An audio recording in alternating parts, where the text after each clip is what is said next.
அனைவருக்கும் சீரியக்கலையின் சிலம்பத்தின் வழியாக உங்களை யாரையும் வாழ்த்து வரவேற்கிறேன். இப்போ என்னென்னா, உடற்பயிற்சியில் முக்கியமானது தண்டால், சிலம்பத்துக்கு முக்கியமானது தண்டால், பைட்டாக்கு, சைக்கிளிங், நீச்சல் பயிற்சி, இதெல்லாம் முக்கியமானது. இதெல்லாம் பேசிக்கில் இருந்தால் தான் சிலம்பம் வந்து ஈஸியாக வரும். அப்படி சிலம்பத்தை நம்ம அழகாக விளையாண்டுக்கலாம். அதுக்கு அதில் சைக்கிள் ஒரு உடற்பயிற்சி. அந்த சைக்கிளை நம்ம எப்படி சரி பண்ணுவாங்க? சைக்கிள் எல்லா விதத்தில் நல்லா இருக்குது, ஒரு மாடலாக இருக்குது. அதில் இந்த ஒரு சைக்கிள், இந்த சைக்கிள் நிறைய பேர் வாங்குவாங்க. 18,000 22,000 வந்துடும் சைக்கிள். 22,000. இந்த 22,000 வாங்கிட்டு நம்ம ஆசைக்கு வாங்கிட்டு திரும்ப ஒரு 6 மாதம் 1 வருஷம் கழிச்சு தூரம் போட்டுருவாங்க. அதை சர்வீஸ் பண்ணது எப்படின்னு தெரியாது. அவனுக்கு தெரியணும், சின்ன சின்ன மிஸ்டேக்லாம் சர்வீஸ் பண்ண தெரிஞ்சாதான் யூஸ் ஆகும். வெளியெல்லாம் கொடுத்து பண்ண முடியாது. ஏன்னா வெளியே கொடுத்து நான் அர்ஜென்ட்டுக்கு அவன் 50 சைக்கிள் 100 சைக்கிள்னு வரும், 20 சைக்கிள் 30 சைக்கிள் குமிஞ்சு கிடக்கு. அந்த குமிஞ்சு கிடக்க சைக்கிளை நம்ம அவனை குறை சொல்ல முடியாது. சர்வீஸ் ஆட்களை அவன் அப்படி தான் கொடுப்பாங்க, கரெக்டாக பண்ண. அதுக்கு நம்மளே பண்ணிட்டு போயிடலாம். ஏன்னா முக்கியமான சின்ன சின்ன மிஸ்டேக் தான் இருக்கும். அதுக்கு என்ன பார்க்கணும்? ஃபஸ்ட்டு சர்வீஸுக்கு நம்ம ஓட்டுற சைக்கிள்னா ஃபஸ்ட்டு என்னென்ன ஸ்பேனர் வேணுன்னா, இந்த ஒரு செட்டு ஸ்பேனர் இருந்தால் போதும். அலங்கி 5 4 3 2 அப்படி இருந்தால் போதும். ஸ்பேனர் அவ்வளோதான். 10ஆம் நம்பர் ஸ்பேனரு அவ்வளோதான். 8 9 ஸ்பேனர் அவ்வளோதான். இந்த ஸ்பேனரில் ஃபஸ்ட்டு சைக்கிளுக்கு என்னென்னா,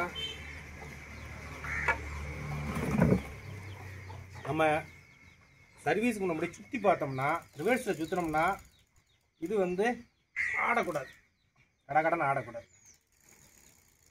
இது நான் ரெடி பண்ணிட்டேன், நானாக ரெடி பண்ணது.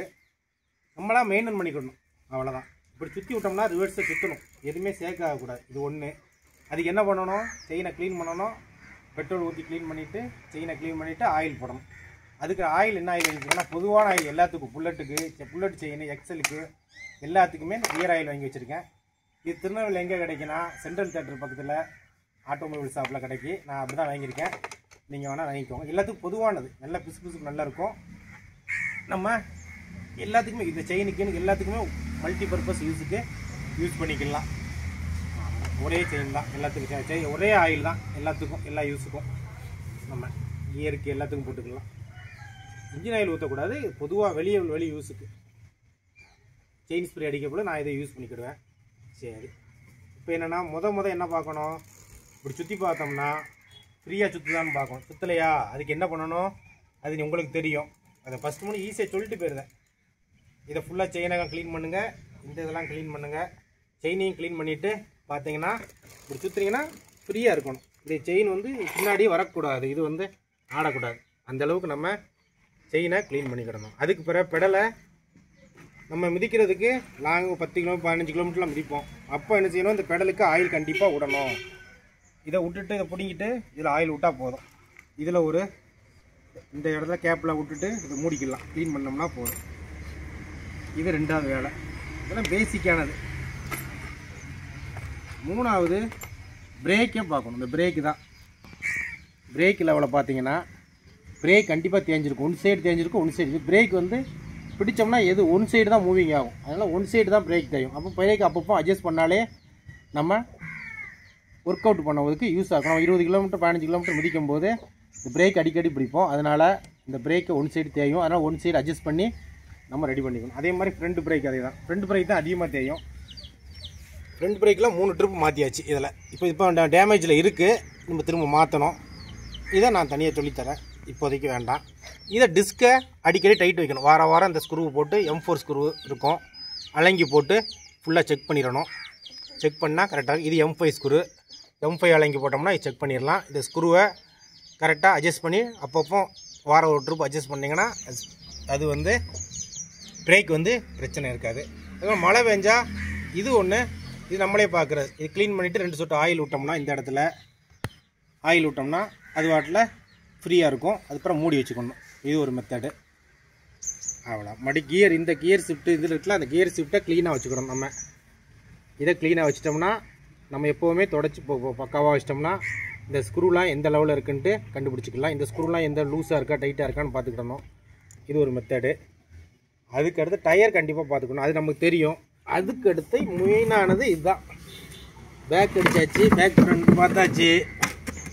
அதுக்கு அடுத்து நீங்கள் பார்க்க வேண்டியது, இது கண்டிப்பாக லூஸ் ஆகும். ரன்னிங்லேயே நம்ம 10 கிலோமீட்டர் 15 கிலோமீட்டர் பிடிக்கும்போது இந்த இது வந்து எது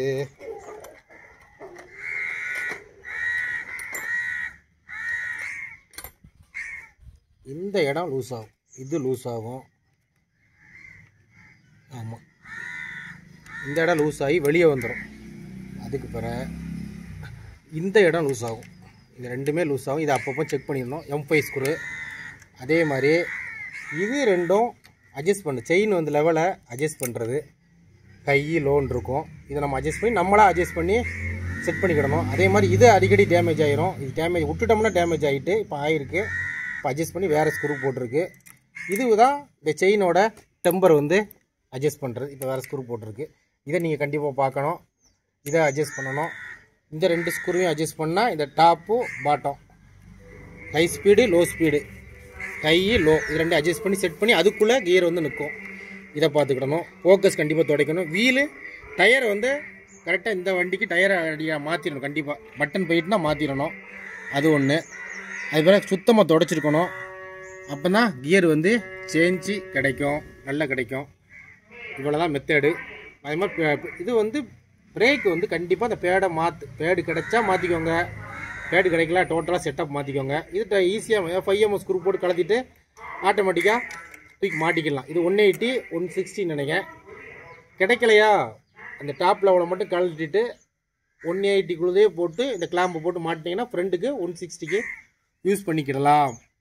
இவ்வளோ தான் மெத்தேடு. இந்த பேடு கண்டிப்பாக டிஸ்க் பேடு லூஸ் ஆகும். அப்பப்போ டைட் வச்சுக்கிடணும்.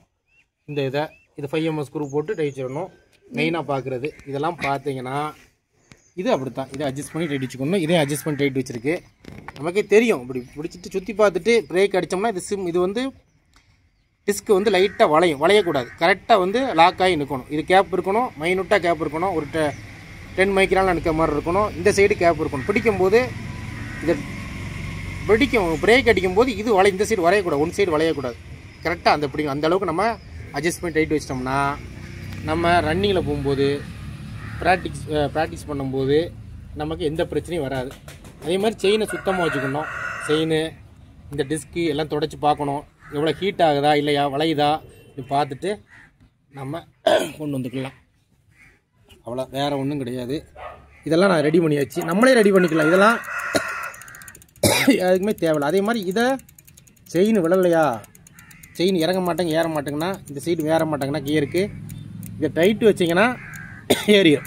இதை டைட்டு வச்சு அட்ஜஸ்ட் பண்ணிவிட்டு இந்த 2 ஸ்க்ரூவும் அட்ஜஸ்ட் பண்ணிங்கன்னா அதுக்காக கரெக்டாக இந்த லெவல் வந்து கரெக்டாக விழுந்துடும். இவ்வளோ தான் மெத்தேடு. இதே மாதிரி நீங்கள் பண்ணிக்கோங்க. இதுக்காக நீங்கள் சர்வீஸ் சென்டர் போனீங்கன்னா அவன் லேட் பண்ணுவான். ஒரு வாரம் இழுத்துவான். ஸ்பேர் கிடைக்காது. நம்ம இதிலையும் அடிக்கடி பார்த்துக்கணும். இந்த ஸ்க்ரூ கண்டிப்பாக தெரியும். கரெக்டாக லெவல் இருக்கான்னு பார்த்துக்கணும். இந்த ஸ்க்ரூ பார்த்துக்கோங்க. இதை டைட் இருக்கான்னு பார்த்துக்கோங்க. இவ்வளோ தான் மெத்தட். இப்படி மெத்தட் இருந்துச்சுன்னா ரெடி பண்ணிட்டோம்னா, நம்மளே ரெடி பண்ணோம்னா நம்ம அழகா மவுண்டன் போகலாம். ஆமாம், மவுண்டன் எக்ஸசைஸ் மாதிரி அழகாக போகலாம். பட் பசங்களாம் நம்ம உடைக்க தான் செய்வாங்க. நம்ம தான் சரி பண்ணணும். அவன் தூக்கி அடிப்பாங்க. சீக்கிரம் இதாகிடும். பழைய வேறு வண்டினா உடஞ்சிரும். அடிக்கடி இந்த இதெல்லாம் போக்ஸ் இது ஒன்றும் உடையாது. அதனால் இதை நம்ம மெயின்டைன் பண்ணுறது நம்மளோட கடமை. வாரம் செக் பண்ணணும். இதை செக் பண்ணணும். பிரேக் இதெல்லாம் செக் பண்ணிட்டீங்கன்னா இவ்வளோ தான். லிவர், இந்த லிவர் பேக் லிவர் ரெண்டு பண்ணிட்டீங்கன்னா வண்டி அருமையாக இருக்கும். நம்ம ஒரு டெய்லி ஒரு 15 கிலோமீட்டர் கூட ஜாக்கி மாதிரி இந்த மாதிரி சைக்கிளை யூஸ் பண்ணிக்கலாம். விட்டுட்டோம்னா வேஸ்ட்டு. இந்த வண்டி 20,000க்கு வாங்கியும் யூஸே கிடையாது. நிறைய செலவு ஆயிரும். மறுபடியும் அது பிறகு யூஸ் பண்ணவே முடியாது. கொஞ்சம் சின்ன மிஸ்டேக் நம்ம பார்த்துட்டோம்னாலே நம்ம அழகாக இதை யூஸ் பண்ணிக்கலாம். அப்போ தான் நம்ம ஹெல்த்து அருமையாக இருக்கும். இதில் அலங்கின ஒரே ஒரு ஸ்டார் ஸ்க்ரூ தான் வேணும். Star screw 4mm screw 3mm original வந்தால் அலங்கி வரும். அது மட்டும் தேவை. அவ்வளோதான், வேறு ஒன்றும் தேவையே இல்லை. வேறு அவ்வளோதான் இந்த இதோட யூஸுக்கு. சரி, இந்த ஆயில் மட்டும் பார்த்து வாங்கி கியர் ஆயில் வாங்கிக்கலாம். கியர் ஆயில் மொத்தமாக வாங்கி வச்சிட்டிங்கன்னா புல்லட்டுக்கு, எக்ஸலுக்கு, இந்த நம்ம செயினுக்கு எதுக்கு வேணாலும் யூஸ் பண்ணிக்கலாம். பொதுவான ஆயில் இதை நீங்கள் கேட்டு வாங்கிக்கலாம். கியர் ஆயில்னு கேட்டினாலே கொடுப்பான். அந்த திக்னஸ் ஆயில் வச்சு பார்த்தாலே தெரியும். திக்க கம்பி மாதிரி இருக்கும். அதனால் அதை பார்த்தாலே கண்டுபிடிச்சிக்கலாம். பாருங்க, அப்படியே ஆயில் வரவே வராது, அப்படியே நிற்கு பாருங்க. இவ்வளோ ஆன கம்பி மாதிரி இருக்கா. இந்த ஆயில் இருந்தால் ஈஸியாக இருக்குது. செயினுக்கு எல்லாத்துக்கும் பொதுவான ஆயில். நம்ம கிராமத்துக்கெலாம் இதுதான் பெஸ்ட்டு. இதுக்காக நம்ம ஸ்ப்ரே அடிச்சுக்கிட்டு இருக்க முடியாது, ஒன்றும் அடிச்சுக்கிட்டு இருக்க முடியாது. க்ளீன் பண்ணி பெட்ரோலை போட்டு க்ளீன் பண்ணி இந்த ஆயிலை ஊற்றினோம்னா அடித்து ஆட்டோமேட்டிக்காக ஸ்மூத் ஆகிக்கிடும் மண் ரோட்டுக்கு எல்லாத்துக்கும். நான் அப்படி தான் போட்டுக்கிட்டு இருக்கேன். இவ்வளோ தான் மெத்தேடு. வயர் அட்ஜஸ்ட் பண்ணிட்டீங்கன்னா முடிஞ்சது. நம்ம அழகா நம்ம ட்ராவலு எக்ஸசைஸு சிலம்பத்துக்கு முக்கியமானது. இந்த எக்ஸசைஸ் பண்ணிக்கலாம், பசங்களும் ஓட்டிக்கிடலாம். சரி, சிலம்பம் பண்ணுவோம், அனுதினமும் சிலம்பம் பண்ணுவோம். அதற்கான உடற்பயிற்சியான தண்டால், பைட்டாக்கு, டபுள் பாரு, சிங்கிள் பாரு, இதை கண்டிப்பாக சைக்கிளிங்கு, முடிஞ்ச நீச்சல் அடிங்க, இதெல்லாம் தேவை. இதெல்லாம் பண்ணால் தான் சிலம்பம் கடைசியில் உடற்பயிற்சி பண்ணும்போது அழகாக இருக்கும். சிலம்பம் மெயினான உடற்பயிற்சி கிடையாது, அது சப் உடற்பயிற்சி தான். ஏன்னா அது எல்லாமே சிலம்பம் ஒரு சின்ன உடற்பயிற்சியில் பாகம். இதெல்லாம் சேர்ந்தால் தான் கடைசியில் சிலம்பம் வரும்போது அழகாக வரும். அதை நம்ம பயிற்சியில் கொண்டு வந்துக்கணும். சரி, அனைவரும் சிலம்பம் பழகும், ஆரோக்கியமுடன் இருப்போம். நன்றி, வணக்கம்.